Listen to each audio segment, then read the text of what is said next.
Look closely. A young couple showed affection in front of Fatty, who had been running a shady restaurant for over 30 years. He wasn't used to such displays of love. It hit a nerve. Coldly, he added a strange substance to their tea. Before long, the girl, Xiaomei, lost consciousness. Fatty carefully laid her on the prep table. As the head chef in this black market establishment, he was responsible for handling the captives. But someone this fresh, this beautiful, he had never seen. His hands trembled, not from fear, but from a disturbing mix of excitement and hesitation. The boss had given clear orders. Only he dealt with premium targets. Grudgingly, Fatty carried Xiaomei into a private room, one usually reserved for high-paying clients or special deliveries. After putting her down, he stood there for a moment, just staring, reluctant to leave. There was something almost obsessive in his gaze, as if she wasn't a person but a prized dish he couldn't touch. When Xiaomei came to, the boss was already sitting in front of her. Blonde-haired and sharp-eyed, he watched her like a predator sizing up prey. To her surprise, he didn't hurt her right away. Instead, he calmly proposed something outrageous. He wanted her to bear his child. She stared him down, eyes fierce, and flatly refused. His smirk faded.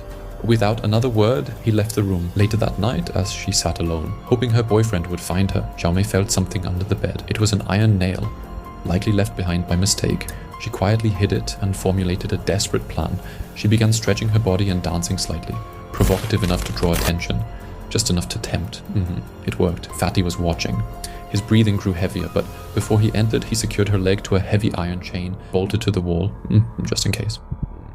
Xiaomei walked slowly toward him, deliberately closing the iron door behind her, and in that brief moment, she made her move, pulling out the nail and getting ready to defend herself. Fatty didn't expect resistance. He thought he had control. He had no idea that today could be his last. Meanwhile, Xiao Shuai, her boyfriend, had also been knocked out earlier.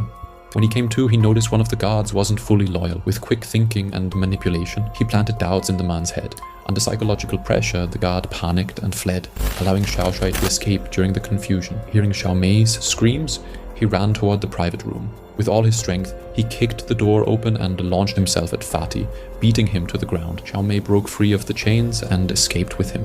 They made it to a luxury car outside, one probably belonging to the boss or a wealthy client, and sped away.